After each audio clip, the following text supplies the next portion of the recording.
Le tribunal s'est moqué d'un homme noir en béquille, se moquant de sa vulnérabilité, jusqu'à ce qu'il révèle être un héros de guerre décoré.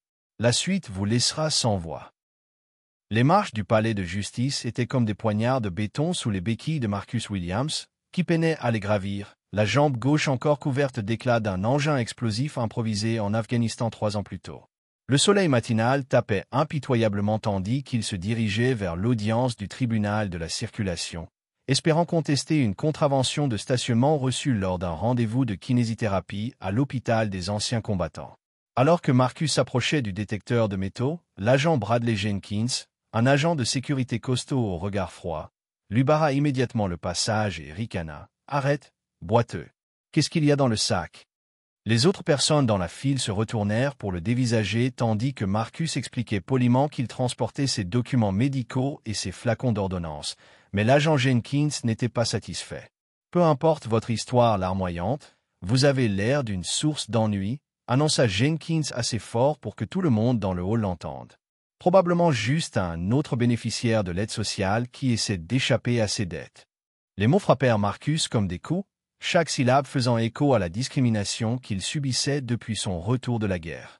Ses mains tremblaient sur ses béquilles tandis que Jenkins le forçait à vider son sac de toutes ses affaires sur une table sale, dispersant sa purpelate et son dossier médical, du VA, à la vue de tous. « Regardez ça !» s'exclama Jenkins en riant, ramassant les flacons d'ordonnance de Marcus. Encore un toxicomane qui essaie de jouer la victime. La foule de spectateurs commença à murmurer et à montrer du doigt, certains hochant la tête en signe d'approbation face à la cruauté du garde. Marcus sentit son visage brûler de honte et de rage tandis que Jenkins poursuivait son humiliation publique, exigeant qu'il retire ses chaussures malgré la difficulté évidente que cela allait engendrer. « J'ai servi mon pays », dit Marcus doucement, d'une voix à peine plus forte qu'un murmure, mais Jenkins l'interrompit d'un rire rauque. « Ouais, c'est vrai, et je suis le président des États-Unis », railla le garde, provoquant un petit rire rauque chez plusieurs personnes dans la file. Les néons au-dessus de lui semblèrent s'intensifier tandis que Marcus réalisait que son sacrifice, son service, sa dignité même ne signifiaient rien pour ces gens qui ne voyaient que sa couleur de peau et son handicap. Alors qu'il franchissait enfin le détecteur de métaux en boitant, Marcus portait plus que de simples souffrances physiques. Il portait le poids d'un système qu'il avait trahi à 2 reprises, une fois à la guerre, et maintenant dans le pays même qu'il avait saigné pour protéger. Le goût métallique de l'injustice lui emplissait la bouche tandis qu'il se dirigeait vers la salle d'audience, ignorant que ce moment d'humiliation publique allait devenir le catalyseur de quelque chose de bien plus grave. Sa purpelate se froissa légèrement dans sa peau moite alors qu'il s'apprêtait à affronter la juge Patricia Morrison, ignorant qu'elle observait tout cela avec un intérêt croissant à travers les caméras de sécurité. L'ironie ne lui échappait pas, il se battait pour la justice dans un bâtiment conçu pour la défendre, alors qu'il avait déjà été jugé et reconnu coupable avant même d'y avoir mis les pieds. Personne ne se doutait que Marcus Williams allait devenir le centre d'une tempête qui ébranlerait les fondations même du palais de justice de leur petite ville. Le cliquetis de ses béquilles sur le sol en marbre résonnait comme un compte à rebours vers quelque chose qu'aucun d'eux ne pouvait prédire. Dans la salle d'audience 3B, la juge Patricia Morrison observait le moniteur de sécurité avec un dégoût croissant tandis que l'agent Jenkins humiliait le jeune vétéran au détecteur de métaux. Ses 25 années de carrière lui avaient appris à reconnaître l'injustice. Ce souvenir frappa Marcus de plein fouet, assis dans le fauteuil de l'accusé, se remémorant une autre fois où il avait été jugé sur son apparence, le jour où son convoi avait été pris en embuscade à l'extérieur de Kandahar, où des combattants ennemis avaient regardé son uniforme américain et n'y avaient vu qu'une cible à détruire. Cette explosion avait coûté la vie à son meilleur ami et failli lui coûter une jambe, mais elle l'avait aussi forgé en quelque chose de plus fort que ces brutes du tribunal n'auraient jamais pu l'imaginer. Tandis que la juge Morrison présentait son dossier, Marcus se leva avec difficulté, remarquant que le procureur de district Robert Chen, lui avait à peine jeté un coup d'œil avant de se lancer dans un discours sur les contrevenants et les récidivistes qui abusent du système. Les paroles de Chen blessèrent Marcus, car elles lui rappelèrent le colonel Harrison à l'hôpital Walter Reed. Ce dernier avait examiné la jambe mutilée de Marcus et avait inscrit dans son dossier médical que le jeune soldat cherchait probablement à obtenir des prestations d'invalidité plutôt qu'un véritable traitement. Le souvenir de cette trahison était encore brûlant dans la poitrine de Marcus, tandis qu'il voyait le procureur Chen le dépeindre comme un criminel parmi d'autres cherchant à échapper aux conséquences, sans jamais prendre la peine d'examiner les preuves qui auraient démontré que Marcus s'était garé légalement sur une place réservée aux personnes handicapées lors de son rendez-vous au sein du service des anciens combattants. Derrière le procureur, Marcus remarqua un visage familier dans la tribune. Le conseiller municipal William Torres, propriétaire de l'entreprise de contrôle du stationnement qui avait dressé la contravention, assis avec une expression suffisante, comme s'il regardait son divertissement personnel.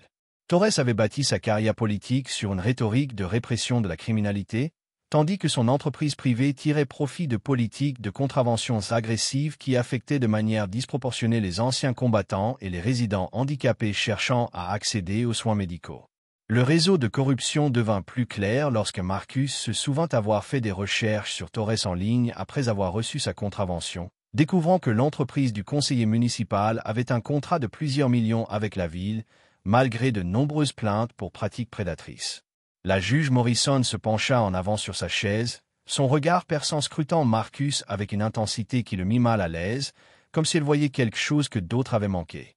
La salle d'audience semblait désormais plus petite, les murs se refermant tandis que le procureur Chen poursuivait sa diffamation, qualifiant Marcus un nouvel exemple d'individus qui croient que leur situation personnelle les dispense de respecter la loi.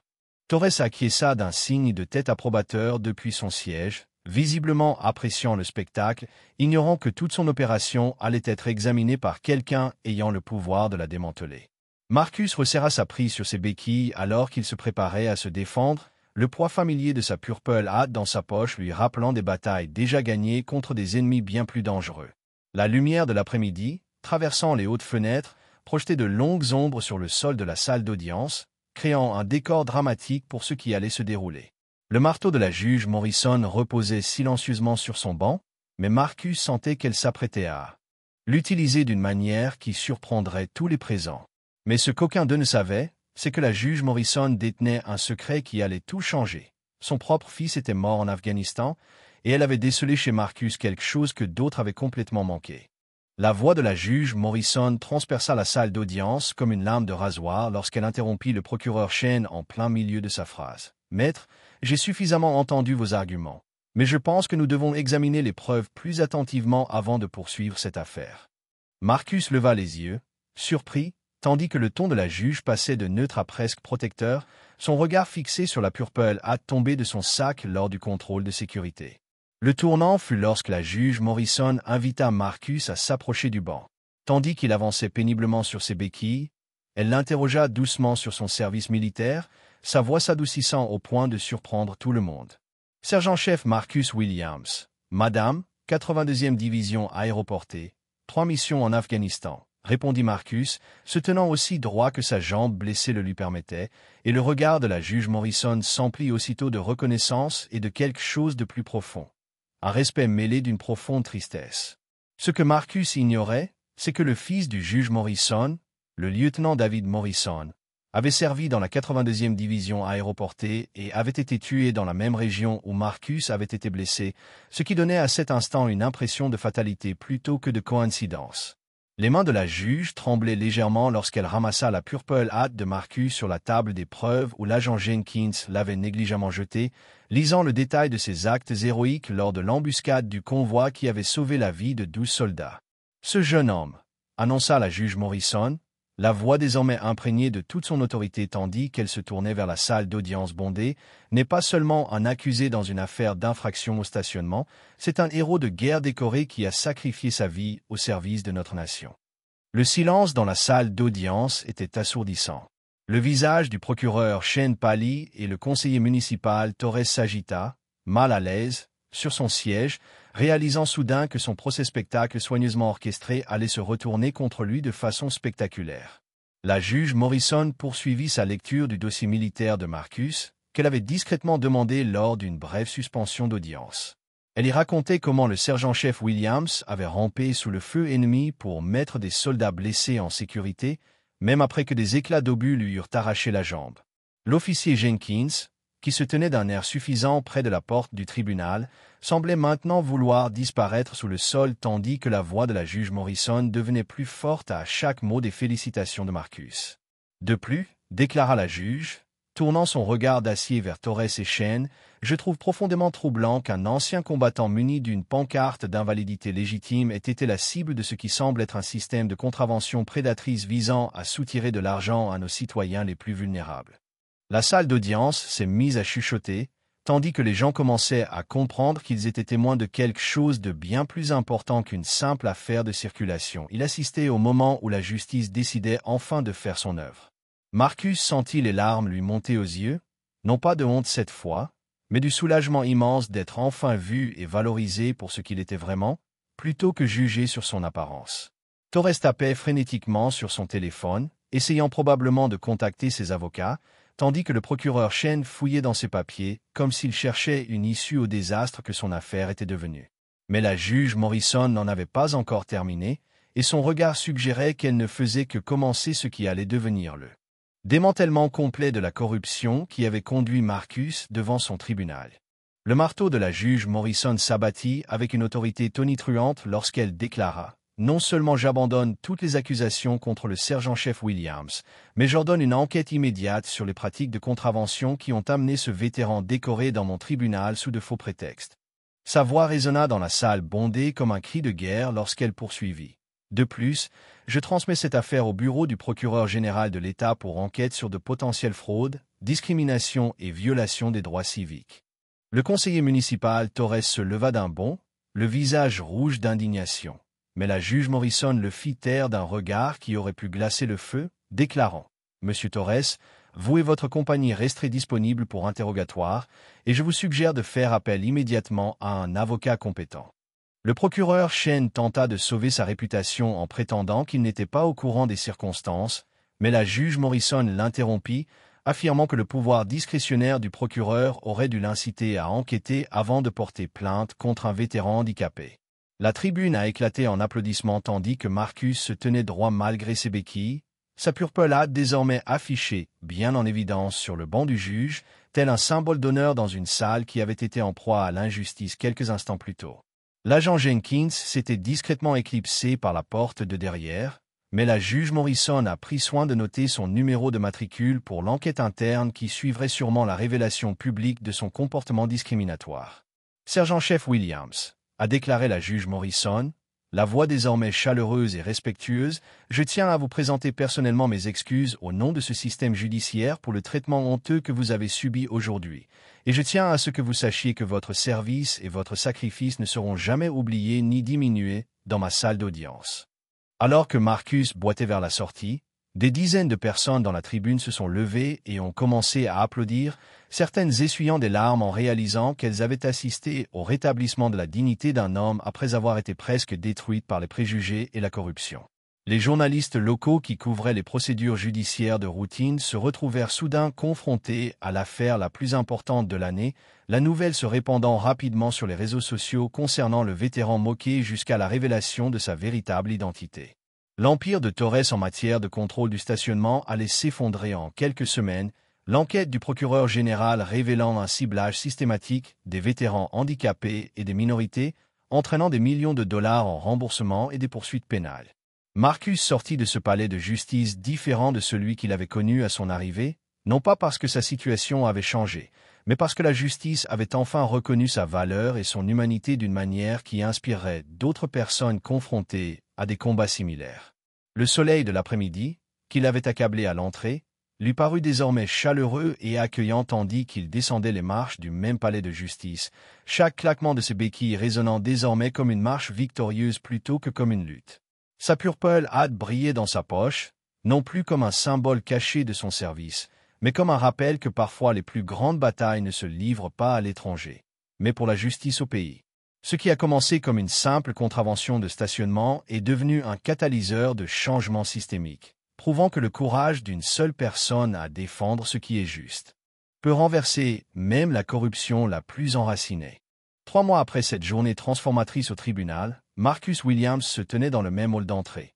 Mais cette fois, il n'était pas seul.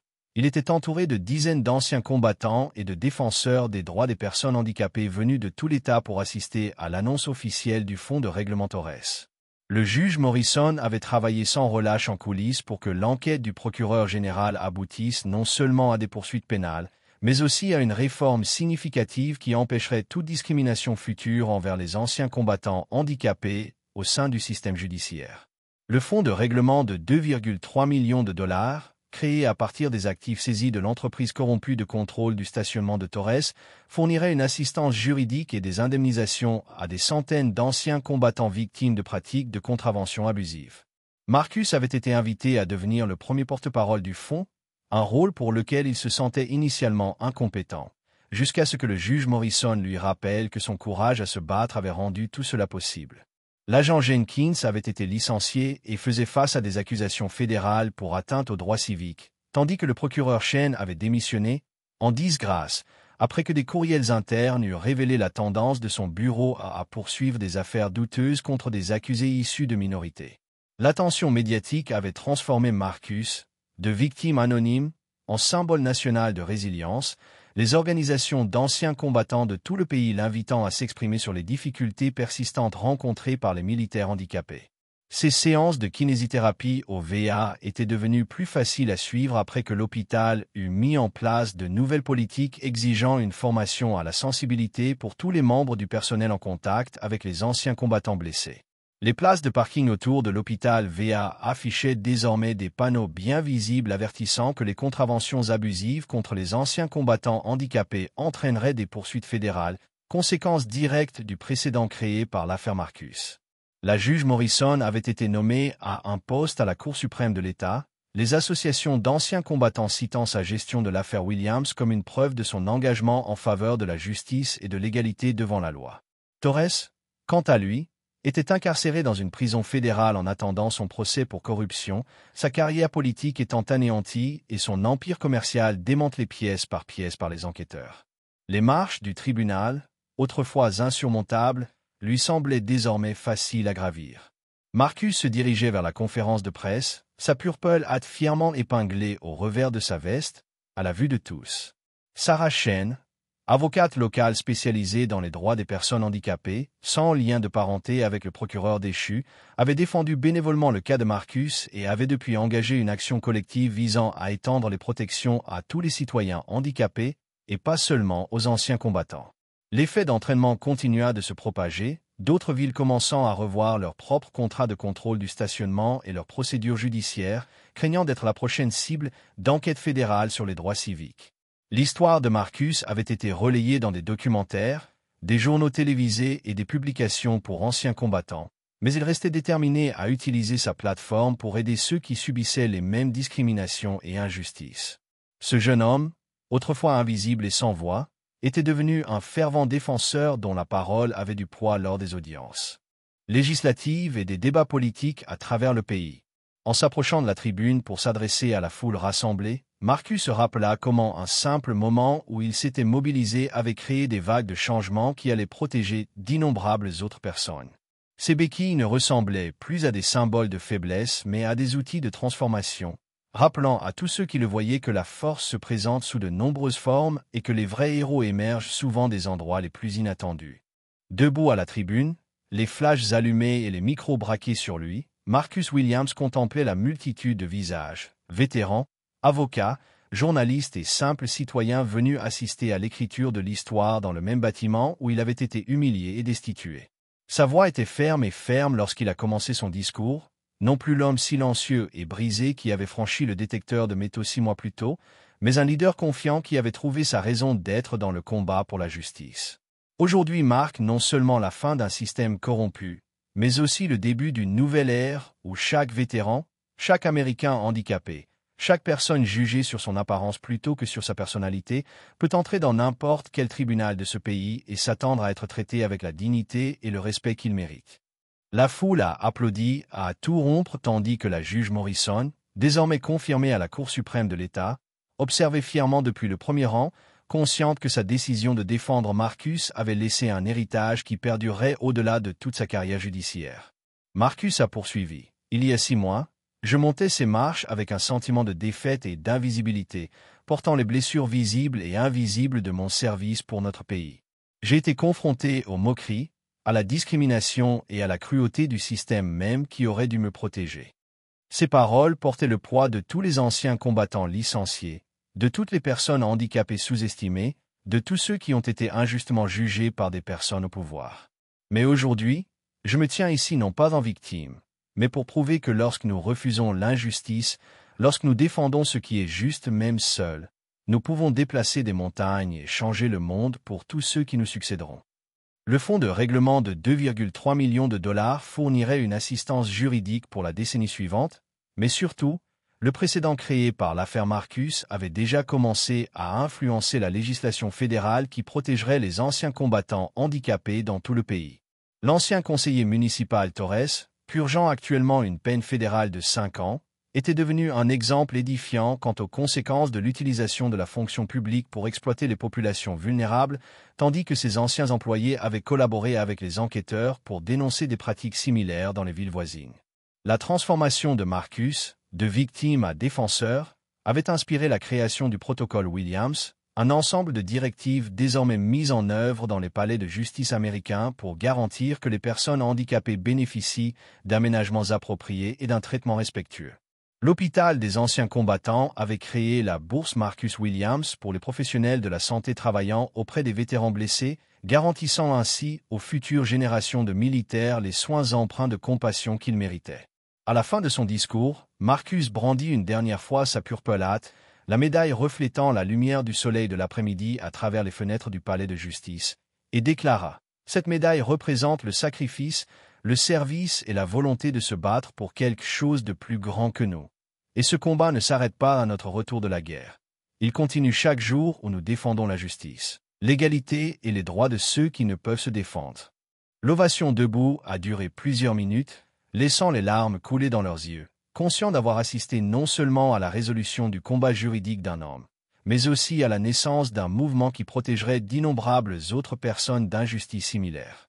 Marcus Williams était entré dans ce palais de justice en vétéran oublié réclamant justice pour une contravention de stationnement, mais il en ressortait en héros national dont le courage avait révélé la corruption, réformé les systèmes et inspiré une génération de militants à ne jamais abandonner le combat pour ce qui est juste. Si cette histoire vous a touché, si vous croyez que chaque vétéran mérite le respect et que chaque personne mérite justice, partagez cette vidéo, abonnez-vous à notre chaîne et racontez-nous dans les commentaires un moment où vous ou l'un de vos proches avez été victime de discrimination et avez riposté, car l'histoire de Marcus prouve que le courage d'une seule personne peut changer le monde. Et votre histoire pourrait bien être la prochaine à inspirer d'autres personnes à se mobiliser pour la justice. 2 ans après sa victoire judiciaire, Marcus Williams se tenait dans la roseraie de la Maison-Blanche, son uniforme impeccablement repassé et sa purple hat étincelant aux côtés de la médaille présidentielle de la liberté que le président Martinez s'apprêtait à lui passer autour du cou. Le chemin entre ce jour humiliant au détecteur de métaux et ce moment de reconnaissance nationale semblait impossible. Et pourtant il était là, représentant non seulement son propre triomphe, mais aussi les innombrables vétérans dont les voix avaient été réduites au silence par la discrimination et l'indifférence bureaucratique. Marcus Williams incarne les plus belles valeurs américaines, a déclaré le président Martinez à la foule rassemblée de dignitaires, d'anciens combattants et de représentants des médias. Son courage face à l'injustice a déclenché un mouvement national qui a réformé nos tribunaux, protégé nos anciens combattants et nous a rappelé à tous que le véritable patriotisme signifie se battre pour la justice chez nous avec autant d'ardeur que pour la liberté à l'étranger. La loi Williams, une loi fédérale historique inspirée par son affaire, venait d'être promulguée. Elle imposait une formation de sensibilisation pour tout le personnel des tribunaux et instaurait un contrôle fédéral des contrats de contrôle du stationnement afin de prévenir toute exploitation future des citoyens handicapés. Le juge Morrison, aujourd'hui juge à la Cour suprême, avait rendu l'avis majoritaire dans une affaire connexe qui étendait les protections constitutionnelles aux personnes handicapées dans toutes les interactions avec le gouvernement, citant le courage de Marcus comme catalyseur de la réforme judiciaire. Le fonds de règlement avait atteint plus de 15 millions de dollars grâce à des partenariats et des dons d'entreprises supplémentaires, permettant ainsi de fournir une assistance juridique à plus de 3000 anciens combattants et personnes handicapées victimes de discriminations similaires dans les 50 États. L'organisation à but non lucratif de Marcus, Heroes Stand Together, opérait désormais dans 47 États avec une équipe de 200 avocats et défenseurs, tous déterminés à garantir qu'aucun ancien combattant ne subisse plus jamais l'humiliation qu'il avait subie dans ce palais de justice. Ses mémoires, The Long Walk to Justice, était devenu un best-seller et était en cours d'adaptation cinématographique, dont tous les bénéfices étaient reversés directement au service de soutien aux anciens combattants et aux organisations de défense des droits des personnes handicapées. L'hôpital des anciens combattants où Marcus recevait encore des soins avait été rebaptisé Marcus Williams Veteran Medical Center, et le parking où il avait reçu cette contravention fatidique abritait désormais un jardin commémoratif en hommage aux militaires tombés au combat. L'ancien agent Jenkins avait purgé sa peine fédérale et était devenu, contre toute attente, l'un des plus fervents défenseurs de Marcus. Il intervenait lors de séminaires de sensibilisation sur les dangers des préjugés et l'importance de traiter chaque personne avec dignité, quelle que soit son apparence ou sa situation. Le palais de justice de la ville natale de Marcus avait été entièrement rénové et doté de dispositifs d'accessibilité. Il servait désormais de modèle national en matière d'établissements judiciaires inclusifs. Des visites régulières étaient organisées pour les professionnels du droit afin de découvrir les meilleures pratiques en matière de respect des droits civiques. Alors que le président Martinez lui passait la médaille au cou, Marcus pensait à ses frères et sœurs d'armes tombés au combat, qui n'avaient pas vécu assez longtemps pour voir ce jour, sachant que cet honneur leur appartenait autant qu'à lui. Parmi les centaines de personnes présentes, on comptait des vétérans de tous les conflits depuis la Seconde Guerre mondiale, des défenseurs des droits des personnes handicapées du monde entier et des citoyens ordinaires dont la vie avait été bouleversée par l'impact de ce moment unique où Marcus avait décidé de lutter contre l'injustice. Ses parents, venus de Détroit, ont pleuré ouvertement en voyant leur fils recevoir la plus haute distinction civile du pays, se souvenant du jeune homme brisé qui était revenu de la guerre convaincu que son sacrifice ne serait jamais reconnu ni apprécié. La cérémonie s'est conclue par un discours de Marcus, qui allait être étudié dans les facultés de droit et cité dans les manuels de droit civique pour les générations à venir. Il a rappelé à tous que le combat pour la justice n'est jamais terminé et que chacun a le pouvoir de changer les choses en refusant d'accepter les inégalités. En redescendant les marches de la Maison-Blanche, libéré de l'utilisation de béquilles grâce au progrès technologique des prothèses financées par sa fondation, Marcus était convaincu que son traumatisme personnel s'était transformé en force de changement systémique qui protégerait des millions d'Américains pour les décennies à venir. Le petit garçon qui rêvait autrefois de servir son pays n'avait jamais imaginé que son plus grand service ne surviendrait pas sur un champ de bataille, mais dans une salle d'audience où il défendrait le principe selon lequel chaque Américain mérite dignité, respect et égalité de traitement devant la loi. Marcus Williams avait prouvé que parfois, l'arme la plus puissante contre l'injustice réside simplement dans le courage de dire « c'est mal » et la détermination de se battre jusqu'à ce que la situation soit réparée, inspirant une nouvelle génération de défenseurs qui perpétuerait son héritage vers un avenir incertain mais plus prometteur. Avertissement. L'histoire que vous venez de regarder est fictive. Elle a été créée pour exposer les dures réalités des préjugés raciaux, des fautes judiciaires et du manque de respect dont sont victimes les anciens combattants noirs.